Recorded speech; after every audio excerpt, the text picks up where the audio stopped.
Castillón Confidencial by Albert Castillón.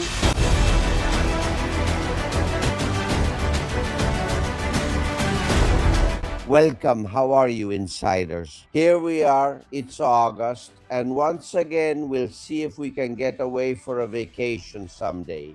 As long as this invasion of Spain continues, we won't do it. Thank you for being there, for your trust and your support. Everything we do, you'll find out about through social media, and stay tuned because a lot of things are happening, especially the ones they don't tell us about. Those are the ones we're most interested in. Look, in Morocco, 47% of the population is what they call Generation Z. Teenagers, young people with no job opportunities. Fed up with the dictatorship of Mohammed VI, tired of living in something close to a narco state, and of having to bow their heads to the humiliations from their police or their army, these young people are being manipulated by the Moroccan government itself through social media. They are being used as bargaining chips.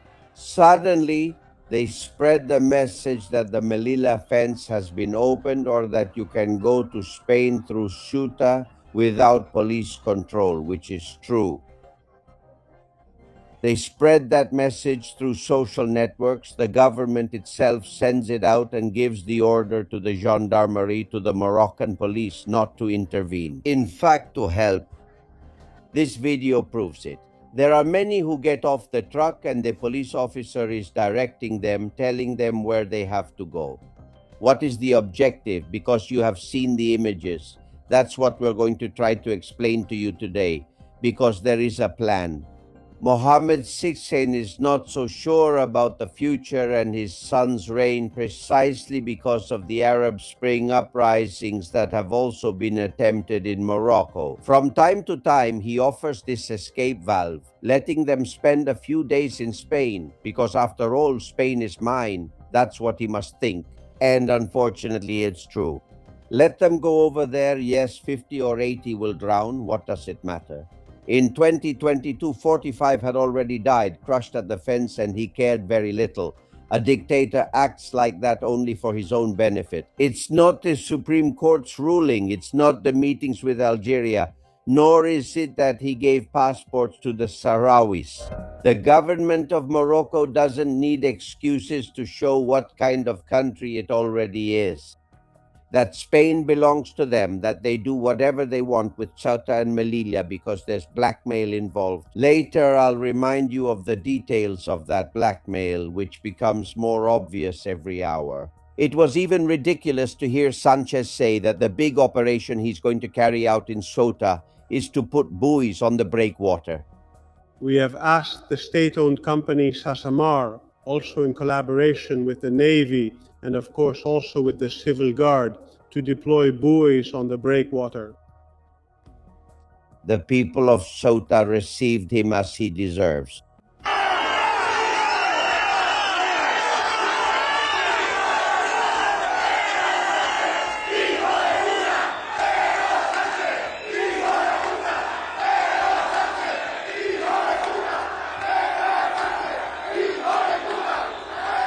Look, both Finland and Italy have expelled Spain from the Schengen area, and I completely understand it. Those of us who love this country are completely ashamed of what is happening.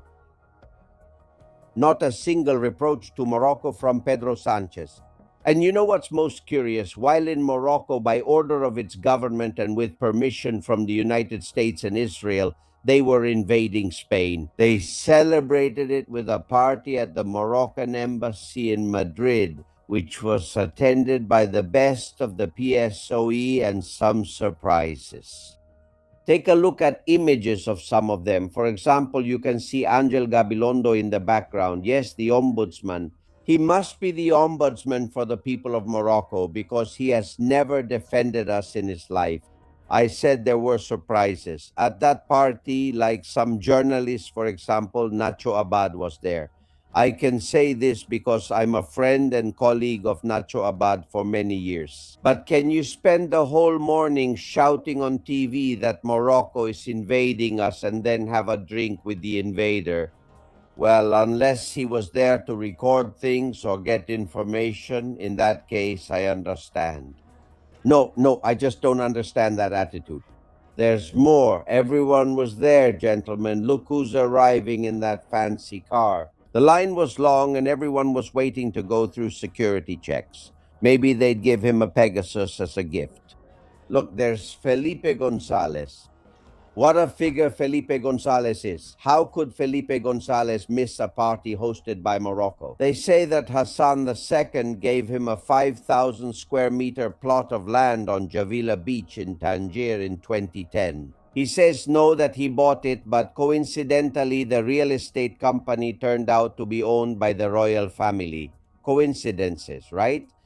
You're looking at some photos of the mansion that my friend Joaquin Torres, the architect, designed for him. And well, when it was made public, Felipe Gonzalez got angry and sold it 4 years later. Mansion, impressive. By the way, he sold it to then Prince Salman. Yes, that name sounds familiar, right? The Prince of Saudi Arabia, the one who ordered the dismemberment of Khashoggi, an annoying journalist, when he went to his embassy. Well, that's business. Nowadays, that estate that used to belong to Felipe Gonzalez in Tangier belongs to Laia Mariem, sister of Mohammed VI. But let's go back to the scene, please. Because there's much more to see. Let's freeze the frame. Look who's right at the back of the scene with Felipe Gonzalez. There we can see the head of the EFA news agency, Miguel Angel Oliver, former communications secretary for Sánchez. Remember when he delivered the news on Cuatro? Well, there you have it. You're going to get a few more surprises. There were some members of the press. They asked Felipe Gonzalez a few questions.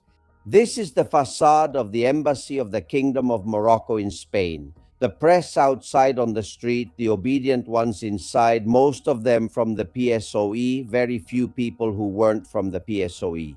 Keep this image in mind. Don't focus so much on the lady in fuchsia, but on the one you're about to see coming out the other back door. That lady is Maria Jesus Herrera. She heads a UN agency in Spain with multi-million-dollar funding from Agenda 2030. What is the agency for? Hold on tight. To facilitate human migration.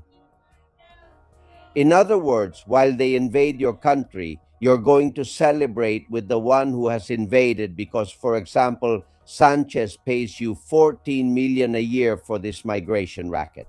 Why do they pay Maria Jesus Herrera this? Because she's the wife of Luis Planas. There's a scene, maybe the only one in this video, that's worth watching, which is when Luis Planas enters the Moroccan embassy. Attention! Luis Planas, Minister of Agriculture, spied on with Pegasus. That is, he's going to make a toast to the one who spied on him.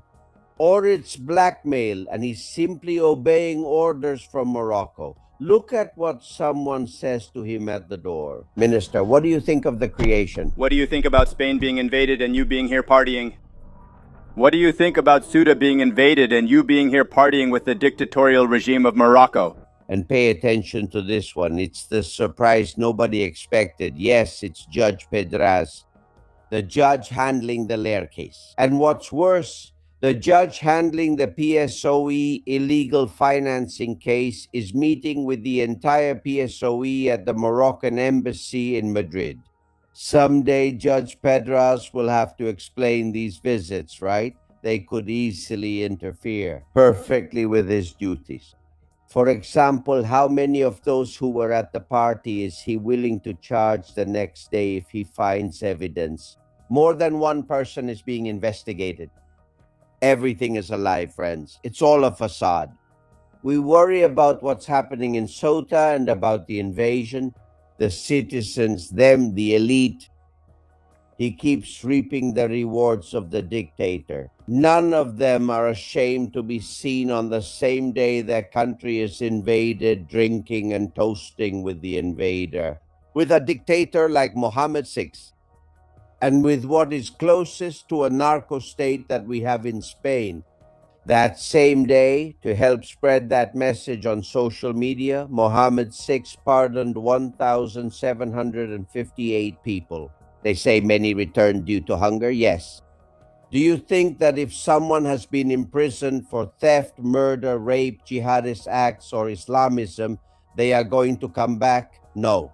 Those are the ones who have stayed in Spain, the ones who are not going to go back to that country. Maybe some young people from Generation Z have gone back, those who saw the invasion of Spain as an excursion, just another amusement in a country that doesn't allow them even a glimpse of freedom. At what cost? At the cost of terrified Spaniards living in fear. Shops closed, businesses looted, homes they tried to occupy, people sleeping, defecating, urinating, fights, fires. Who cares about the people of Ceuta? Does Sánchez, the head of state, know? These women explain the heart of the matter very well.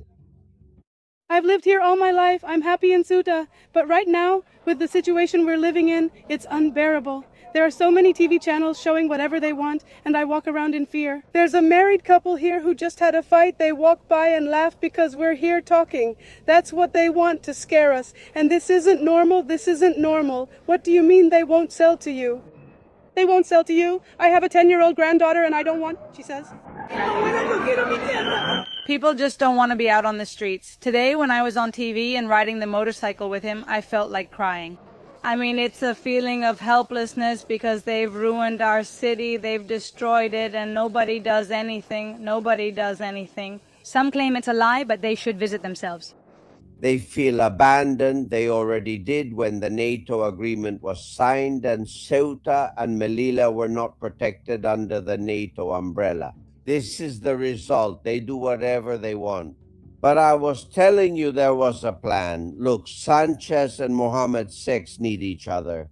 Mohammed VI and the government of Morocco will never find another ally like Pedro Sánchez. Someone he has blackmailed, him and half the government. Someone he knows everything about. There are images, videos, photographs that he obtained through Pegasus. And that's why we've given him billions of euros since then. When is he going to get another opportunity like that? Never. Therefore, Mohammed VI is willing to help Sánchez stay in power. The longer, the better. And Sánchez, even knowing that he is being blackmailed, has only one goal: to stay in power to avoid justice. The longer, the better. He has all the resources at his disposal. Security forces, state attorney's office, prosecutor's office, the president of the constitutional court, all those things that could save him vanish if he leaves office. Therefore, both dictators, Mohammed and Sánchez, have the same objective. One is in it for pure power, the other is just in it for business, right? The Moroccan government wants to keep doing business freely in the Campo de Gibraltar region, with boats full of drugs coming in through the Guadalquivir. Gentlemen, according to the information this program has received, we're reporting it first. On Friday, both the Spanish government and the head of state were informed that this was going to happen. But there's something else, something more that hasn't been told. A secret plan between Sánchez and the Moroccan government to help each other, to be at each other's service with this single goal: to stay in power as long as possible. If these skirmishes increase, if a year from now, in May or June 2027, the final invasion takes place, which would be the second phase of the Morocco Reconquista plan. If that happens, declare a state of emergency. Pedro Sánchez and the call for elections for next summer is cancelled. And that way we can be better off. Maybe years, under the pretext of an extreme situation that puts the Spanish state at risk, with small gestures, apparent skirmishes, ultimately with a whole performance staged to deceive Spain and much of Europe, both things would be possible. for Mohammed to keep Spain in his grip and for Sánchez to stay in La Moncloa without elections until beyond 2028 and who knows until when. This is not just another invasion, this is a plan. We're about to start the second phase, and the risk is that both dictators have the same interests. Only a decisive action from the Spanish state, from civil society, from all opposition parties with the help of foreign countries. Don't wait for either Israel or the United States. They're with Morocco, but there are others in the European Union who could push in our favor. Get ready, because all of this is just a show that's here to stay. We'll tell you more in a minute, and we have a guest who wants to deliver a message. Welcome, we're investigating.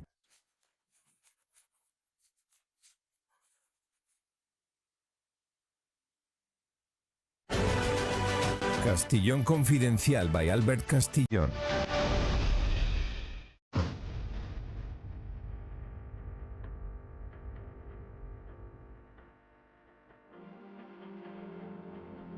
Friends, don't think that all of civil society is asleep. Not at all. Not everyone is on vacation. There is a group of people from civil society who love this country and who have written a letter addressed to King Felipe, so that he does something, so that he shows himself to be strong, a defender of Ceuta and Melilla, and at the very least criticizes the invasion we have suffered. That letter will either be delivered or sent to him in the next few hours. Among others, the letter is signed by our colleague and friend Álvaro de Marichalar. Álvaro, tell me what you are going to do. Well, we are indeed trying to send a letter rather than going to see His Majesty the King, to send a letter from civil society to make him see that there is enormous concern in Spanish society and that his constitutional role to moderate and arbitrate gives him a lot of room to act because we are alone. Spain is currently alone in the face of a criminal government that is completely neglecting its duties. Unless he agrees with the invaders, with the arsonists, with those causing the floods, with those involved with the train, because it's just not believable anymore. It's a government led by the son-in-law of a pimp with no morals whatsoever, a guy who has always cheated all the time. First, he deceived the very voters of his own political party, whom he tricked in an absolutely insane way. So we really have to stand up now and take control of the situation because they're stealing the country from us. They've been stealing the country from us for 8 years. They're teaming up with the biggest traitors inside and outside of Spain to steal, to dissolve, to blow up Spain.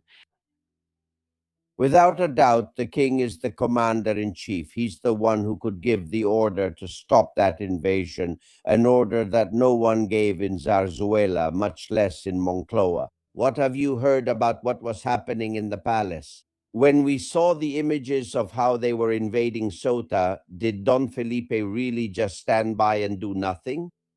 Well, unfortunately, His Majesty the King has power limited by the Constitution, and the Constitution doesn't allow him to act, whether we like it or not. That's just how it is. And any action he takes, even though he is the Supreme Commander of the Armed Forces, has to be endorsed by the government. And the government, the current government, is the enemy of the Spanish people. It is the enemy of Spain. We are facing a de facto power vacuum, but unfortunately it has legal backing. I mean, the problem is that Sánchez has legal support from a law that was made without even imagining that the one who would use it would be the son-in-law of a pimp, a swindler, a con artist, an immoral person, a criminal. What is this thug? You have to say it like that. And besides, the word thug describes him. It fits him perfectly. So that's the problem, that nobody could ever imagine that the one who would wield power in Spain would be a lowlife like this. An agent from the National Intelligence Center was telling us on Friday that, of course, he's supposedly under blackmail. Pedro Sánchez, with what the Moroccan intelligence got from Pegasus, but he told us that he believes the king as well, that there are videos, that there are images that would compromise the king, and that the king could be under threat of blackmail from Morocco. Do you think that's the case? I doubt it. I doubt that His Majesty the King has anything to hide. He is the best person I have ever met, one of the best people I have met in my life. What is possible is that maybe his wife pressures him to act in a way different from what the law requires him to do. We saw it the other day with the fires, didn't we? We have seen how Queen Letizia, who on the other hand sometimes does it quite well, but on that occasion and on other occasions as well, she physically got in the way, stood in front of the king and started making some political statements, which is something that is illegal, that she shouldn't do because she's not qualified to do it. I mean, her role as queen consort is to accompany the king, nothing more. She can't make any statements, especially if that statement has political content, consequences, or implications, as she actually did. Not to once again try to encourage, save, or somehow protect Sánchez. There's no doubt that the Queen Consort's affinity with Sánchez is obvious, and honestly, on a personal level, we don't care at all, but on a public level, it's illegal. She can't show an affinity for Sánchez while at the same time showing a certain animosity toward Abascal or toward Ayuso or toward Cayetana Álvarez de Ledo. That's intolerable. Let's imagine that in a few years, in 2050, Queen Leonor has married Paquito Sánchez, and Paquito Sánchez is out there giving his opinions on everything, both divine and human, and making political statements. That would be unacceptable, right? Well, it's just as unacceptable for Queen Letizia to make political statements when she shouldn't be making them because it's forbidden. I mean, it's forbidden for her. It's not that it wasn't forbidden, that's just how it is. I mean, the Constitution has forbidden it. She is not allowed to make that kind of statement. She is merely there to accompany the head of state. Are you suggesting that if King Felipe hasn't acted more firmly during the invasion of Ceuta, it's because of Doña Letizia's influence? I believe that the influence of Doña Letizia, Queen Letizia, on His Majesty the King is an influence that shouldn't happen, that shouldn't exist. And I think it's very, very negative for the interests of Spain and for the interests of the institution. In some way, we always excuse the king for not doing what he should do. If it's not the Constitution's fault, it's Letizia, but he still doesn't do what he should do. When will we have a king in Spain? I'm telling you, right now, the king is absolutely tied up. He's handcuffed, so to speak, because the law doesn't allow him to act independently from the government. What happens is that there are situations that the Constitution foresees because it says he has to arbitrate and moderate. Of course, that can be interpreted one way or another. In that case, the Constitution doesn't have to arbitrate with the government's permission. No, he has to arbitrate and moderate using his own judgment and making the decision himself. But Alvaro, the reality is that we've seen for several days a part of Spain being invaded by tens of thousands of Moroccans and nothing has been done. Neither the government, which we know could be being blackmailed by Morocco, nor the king. That is to say, if in the end what many people, including myself, are suggesting happens, that they are going to agree to give up the sovereignty of Ceuta and Melilla to Morocco with some strange formula, like a co-sovereignty between both countries. They'll come up with something. The king is also going to end up doing nothing. Look, the king, in my opinion, you have to put yourself in people's shoes, right? But if I were the king, the first thing I would do is go to Ceuta. But not yesterday or today or tomorrow. I would have gone to Ceuta 15 years ago. Or 25 years ago, as Prince of Asturias, I would have gone to Ceuta several times. Not several times, never. Never once set foot in Ceuta and Melilla. Of course, that's a democratic anomaly because Ceuta or Melilla, just like León, Burgos, or La Coruña, are Spanish cities that should be visited by the head of state as a matter of course. There's nothing to negotiate. I mean, there can't be even a hint of doubt that Ceuta and Melilla are Spain. They belong to Spain, and that's just how it is. And all Spaniards know it, and we have to proclaim it and defend it to the last drop of our blood, starting with the king. So I recommend to the king that he visit Ceuta now that Ceuta has been attacked. That's something he can do. And that's something he can do constitutionally, and for that, he doesn't have to ask anyone for permission. That is to moderate and arbitrate and to go visit the Spanish people wherever the Spanish people may be. And even more so if they are invaded and threatened, as is the case with Ceuta. They assure me that Sánchez forbids it. He can't forbid it. He can't forbid it. He can't forbid it. I mean, he has room to act and he has to use it. And if he has pressure from Sánchez or his wife or anyone else, he has to free himself from that pressure, because above all, he is at the service of the Spanish people. He is not at the service of the government. He is not at the service of any member of his family, no matter how close they are. He is at the service of the Spanish people, nothing more and nothing less. So he has to act accordingly. He must not hesitate in doing so. I really hope he hears you and acts accordingly. When will you deliver that document? Well, we're delivering it the day after tomorrow. We'll deliver it, God willing. And it's a very simple document that just states what we're talking about right now. It tells him to visit Ceuta.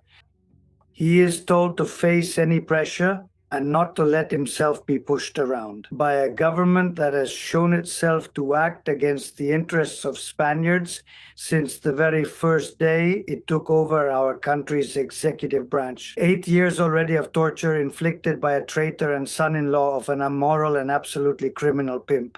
A guy? No. What can we do? A thug. That's what Sánchez is, a thug. I mean, Spain is in the hands of a thug. And all those who help the thug, they're of the same ilk. Just look at Marlaska, that's how he is. A thug who's getting away with everything and has the king in the palm of his hand. I never thought I'd see a situation like this in Spain, Alvaro. We've already done it with Gibraltar. We're going to give up Ceuta, Melilla, and watch out because Morocco already has its eyes on the Canary Islands. How far are we going to go? Never. That can't be given up. Never. There's nothing to give up. What has really been terrible is what happened in Gibraltar, because it was an unbeatable opportunity to renegotiate the situation and, with the help of the United Nations, to absolutely recover our sovereignty over Gibraltar, which is our rightful territory, right? But this criminal government, this thug, has done what we've all seen it do, and has sold us out. But they've sold us out and keep selling us out all the time. A guy negotiates with a fugitive who escaped in a car trunk. What can I say? An individual who is in the government with the support of the votes of the heirs of the socialist serial killer gang, terrorists, ETA. What can you expect from him? Nothing. Nothing good. So maybe we Spaniards have to take matters into our own hands, and we have to take to the streets, and we have to stand up. Because if the institutions don't work, I mean, what's clear is that we Spaniards are not going to let ourselves be pushed around by a gang of criminals who are the ones currently governing, or rather misgoverning, our country. A gang of criminals. A gang of criminals. And a communication system, all these synchronized media outlets, you know? Paid with our money so they can fawn over the pimp's son-in-law. And a judicial system that largely serves them, and Zapatero, the mastermind behind it all, who will try to get away with it just like Puyol or Griñán did. That can't happen. We need Spain to recover, and for that we clearly need a major electoral shift. But maybe there isn't enough time, and Spaniards will have to take control of our own destiny. When you say that, yesterday there was a major gathering in Madrid in front of the Moroccan embassy, and there have been some in Ceuta. When you say Spaniards should take control, do you mean, for example, that we should go to Ceuta and Melilla now to defend them? Absolutely. 50 Moroccans have entered. We need to send 50,000 Spaniards over there, and with very polite words, send them back to their country. It's just shameful. Can you imagine 5,000 Spaniards entering Morocco without permission? Can anyone imagine that? Come on. They'd spend 15 years in prison. Clearly, can you imagine 10 people entering Gibraltar without permission, or England, or any civilized country? It's unbelievable. Everyone is laughing at Spain. They want to put the border back again. They don't want Spain to stay in Schengen anymore. It's leading us to, well, it's ruining the prestige of our country, built over decades by our parents and grandparents. He's a criminal. This guy needs to be arrested. Sánchez needs to be arrested. Our rallying cry is to arrest Sánchez. And if the judges don't do it, and the police don't do it because he has the police in his pocket, not all of them, thank God, but many of the police commanders, then we Spaniards will have to take action. And if we have to confront the police, then we'll have to confront the police. But we can't just let them do this to us. What's happening right now in Spain is an absolute emergency. And we have to take action. It's our duty. The Constitution protects us. Be careful. Any Spaniard who sees that the territorial integrity of Spain is threatened has the right and the duty to defend it, especially when the laws and the government have betrayed us and failed us, as is the case with this criminal government that has turned Spain into a failed state. It's as simple as that. How do we do it? How do we unite? Under which leader? Under which flag? Who should lead this citizens movement? The idea comes to me from many places, but it's very scattered. How do we do it? Well, we have to do it with the determination to first understand the situation we're in. We need to know the situation we're in. And then we have to gather all the support from the great majority who are dormant, intimidated, and we have to lift them up again. We have to lift up the Spanish people. We have to encourage them. We have to encourage the Spanish people. Our survival is at stake here, as well as our individual and collective property. The nation is at stake. The nation, the homeland, is our identity and our property. Let's not forget that, history too, if you like, but they are stealing our future. In other words, they are entering the homes of our Sultan compatriots to take them over. A gang of Moroccans encouraged by their government because they are, of course, controlling the situation since they probably have all kinds of information. Above all, about the financial scandals happening in Morocco, about all the corruption of the socialist gang that is channeled through Morocco, all the aid they send and all this mess, which is totally, absolutely false. And what they do is that it goes into the pockets of all those lobbyists, most of them from the PSOE, who have houses in Morocco and have been acting in Morocco's interests for many years. There's Bono, for example. Well, all of that, which is a scandal and high treason, should be investigated. And the judges have the duty to bring all these traitors before a court. They need to be arrested. They're getting rich. They've been doing it for decades, but especially in the last 8 years. They're all recorded. What was happening in the saunas of Sánchez's father-in-law? Who was recording? Those guys were from the Moroccan secret services, as it seems absolutely clear and proven, and nothing happens. We Spaniards have to know what's happening, and we have to stand up once and for all. They're stealing our nation from us. We can't allow it. Álvaro de Marichalar, this isn't a vacation because we're on the front lines defending the country. Hopefully we won't have to carry out that action. Hopefully the king will wake up because of your letter. Let's see if we can make it. Thank you for your time, my friend. Take care. Thank you and congratulations for your work spreading the word. It's the only way to wake people up and inform them about what's happening. Take care, Álvaro. Thank you. We'll wait for you at the House of Sparkling Water, Vichy Catalan. And before we listen to your messages, we have a lot of them. Allow us. I think it's good to remember how the blackmail against Sánchez happened, how the blackmail of the Spanish government by Morocco took place. In the year 2021, on May 17, 2021, 8,000 people entered Ceuta.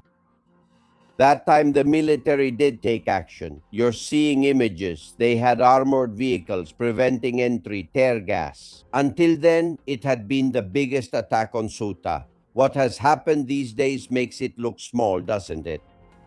What happened there? Well, the next day, on May 18, 2021, Sánchez and Marlaska visited the autonomous city to show their support, the usual thing, and they make the biggest security mistake in the history of the Spanish government. They get on a helicopter and, without protecting their cell phones in a Faraday cage or any other security device, they fly over the area, including Moroccan territory. There you can see it, because by coincidence, Sanchez even had a photo taken of him inside the helicopter where you can see his cell phone. It's as if he wanted to leave evidence of how his phone was being infected, right? There, the Moroccan government, through its intelligence service, activates Pegasus. Pegasus allows you to remotely activate the camera and microphone of any device. Not only can it extract files, but it can also record whatever is happening at any moment, whenever the person who infected the device wants. The information was overwhelming. The information they got from Sanchez was almost 3 gigabytes, and from Marlaska, almost 7 gigabytes of information. Look at how just 2 months later, only 2, they already knew their phones had been infected, but they didn't say anything to the public. The proof is that on July 12, 2021, 2 months later, they removed the Foreign Affairs Minister. This was ordered by Mohammed VI. It was the first order given by the King of Morocco. Arantxa González Laya was the Foreign Affairs Minister who brought Brahim Ghali, the leader of the Polisario Front, to Spain to be treated for an illness. Mohammed VI held a grudge against her and said he didn't want her, and in her place, Mohammed VI appointed Alvarez. Yes, Alvarez is someone appointed by the Moroccan government, according to the information we have. Without his approval, he wouldn't have become foreign minister. Well, the evidence also confirms it.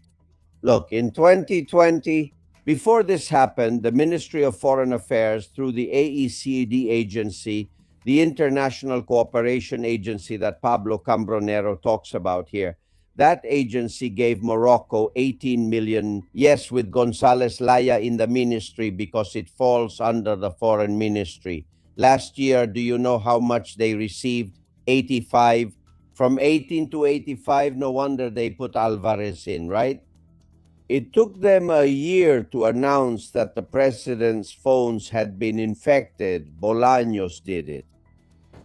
The government has informed the courts of 2 technical reports from the National Cryptologic Center, according to which the Prime Minister's mobile phones and the Minister of Defense have been infected with Pegasus software.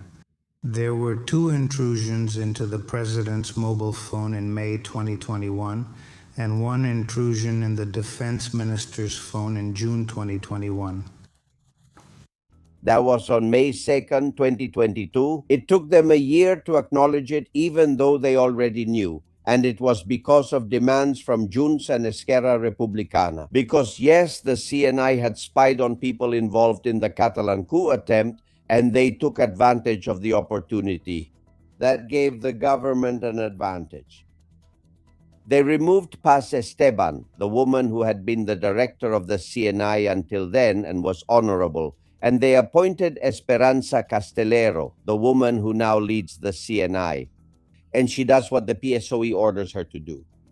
Since then, the blackmail has been underway. We have given Morocco billions of euros, they dictate our international policy, and now they are also taking our territory.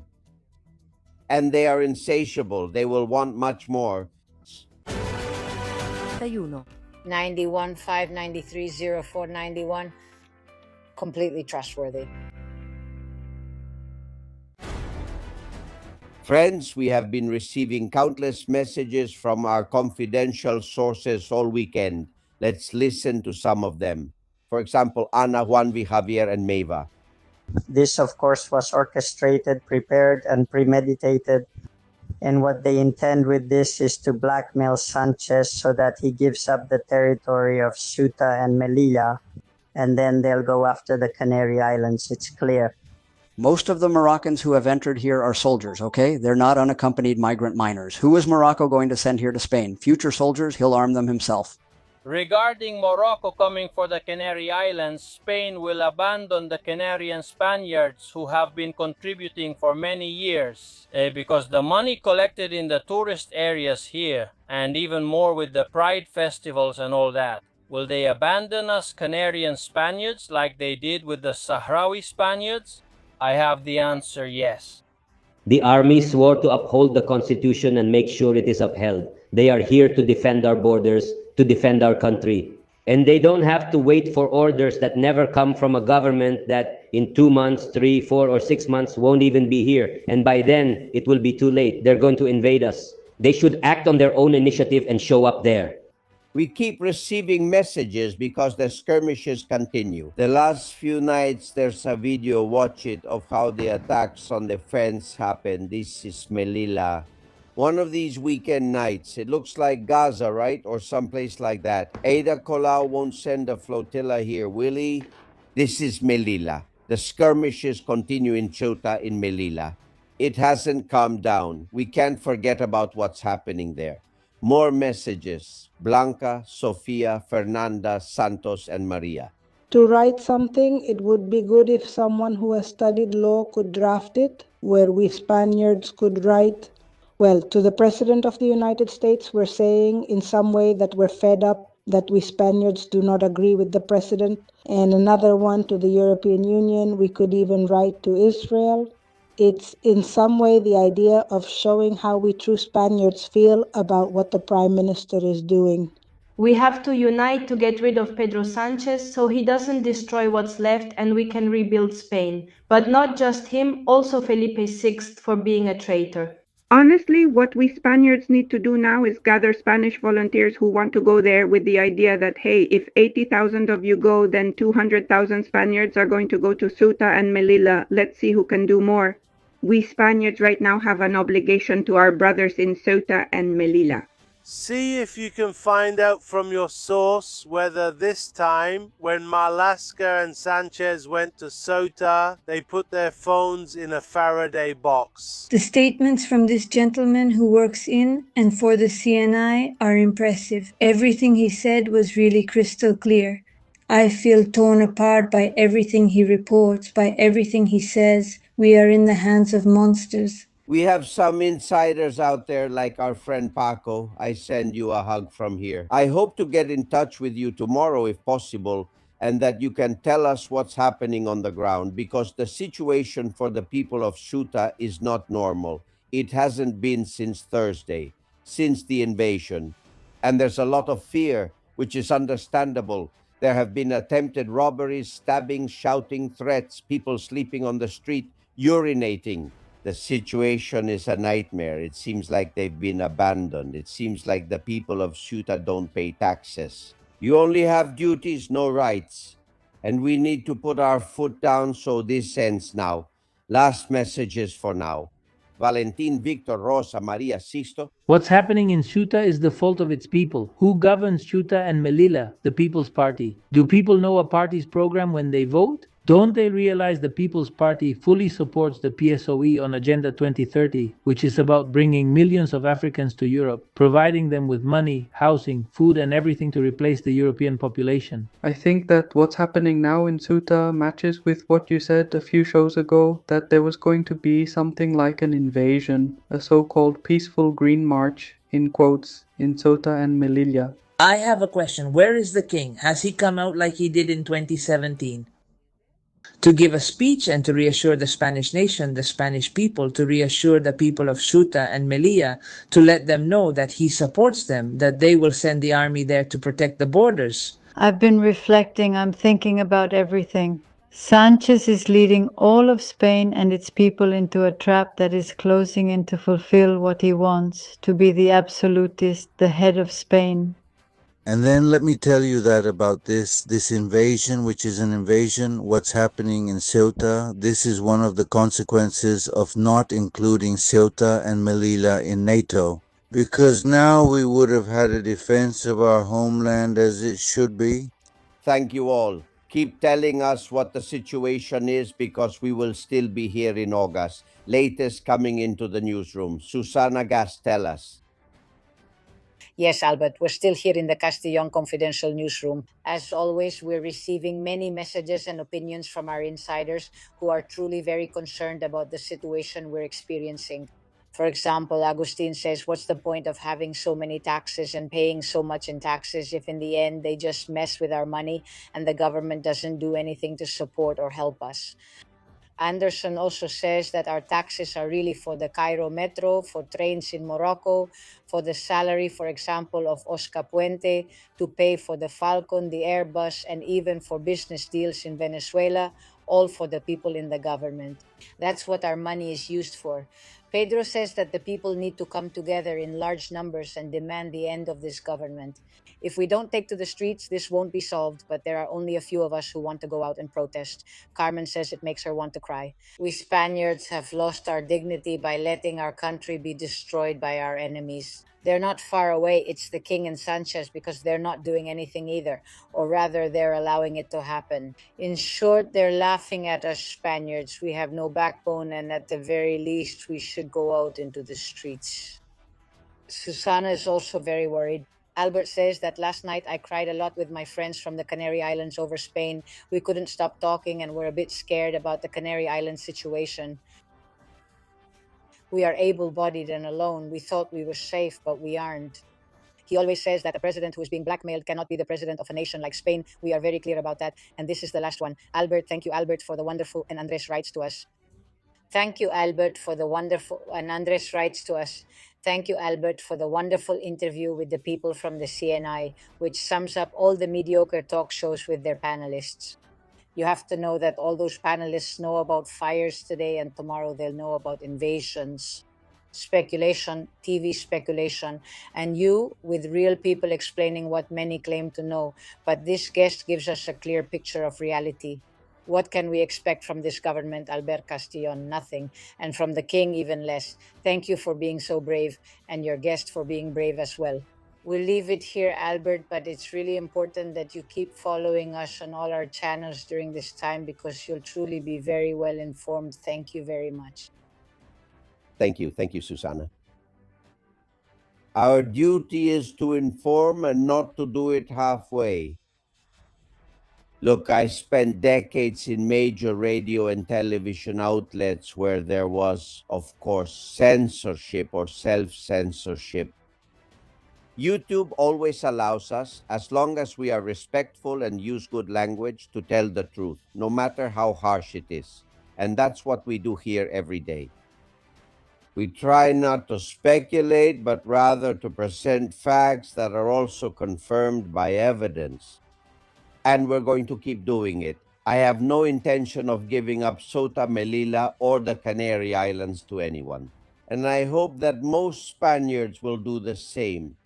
The worst part is that now we know they can take them whenever they want, and they know it too. We'll need to remind them it won't be that easy.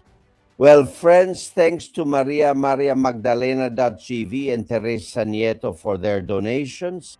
Don't forget, we still have the magnificent caps. Let's make Spain great again. There you have them, either in Spanish or in English. Send an email to albertcastillon7@gmail.com, the usual one, and let us know which caps you want. We're even sending caps to the United Kingdom. Let's see if they arrive, hopefully. And with everything that's going on, I think this t-shirt should be mandatory these days. Don't you think so? Strength and honor, we made it so you can wear it this summer and show it off at the beach, and you also help us promote it. You know, the online store is on our digital CastillonConfidential.com website, or you can call the number you see on screen. Ask for Juan and you'll have the chance to get whatever you want. I know there are people who aren't comfortable with online shopping. Well, that's it. 638, 606, 811. It's very easy. Speaking of Marlaska and Sánchez in Ceuta, look at what Conchita sent me.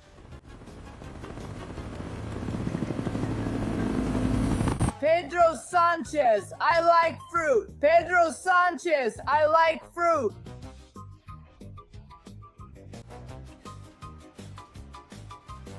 What are they saying, little Marlaska? Long live Sanchez! Eat more fruit! Of course, I am the king. Long live Spain! Long live Pedro Sanchez!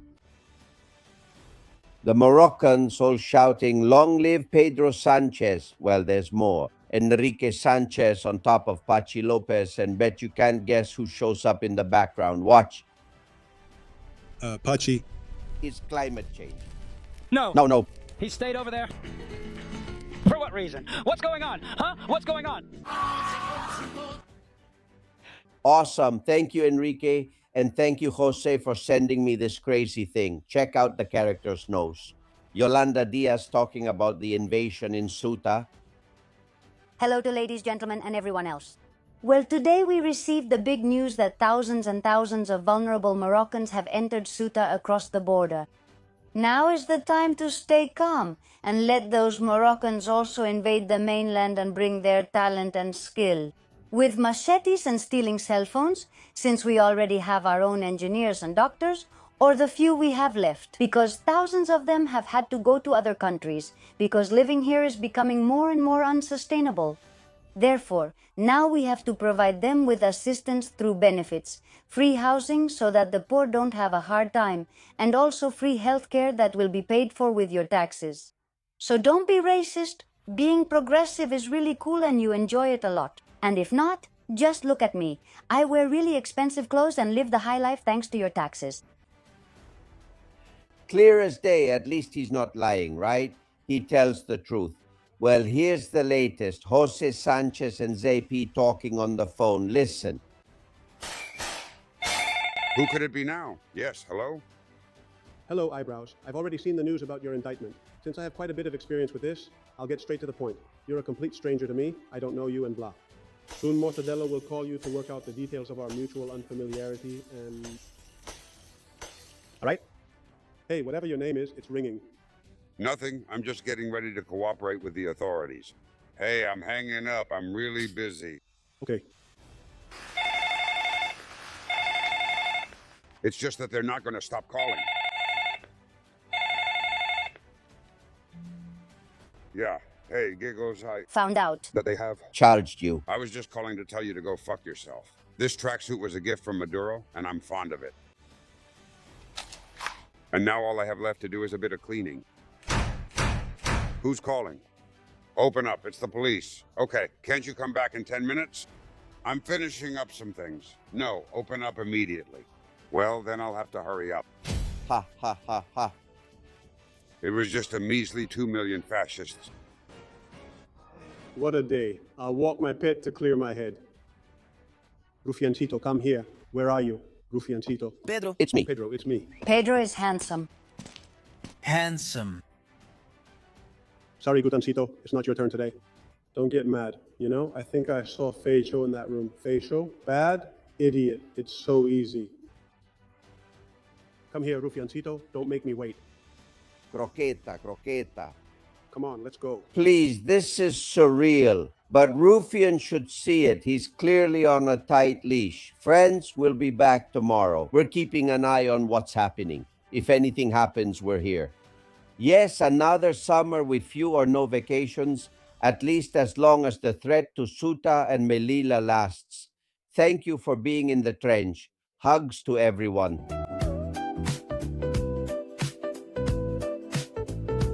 You know it and I know it.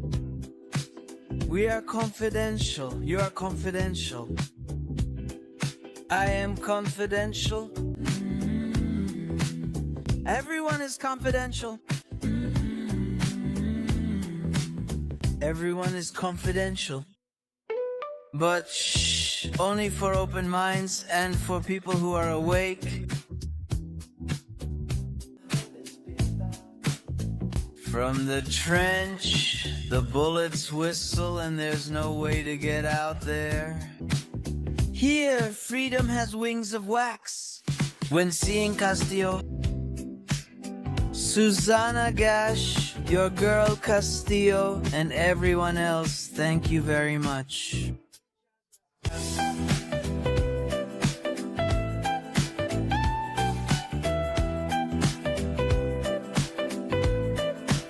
Hey, greetings to everyone. Go on, go for it, Lido. Damn morning, bro. A sixth one. Thank you. Castillón Confidencial by Albert Castillón,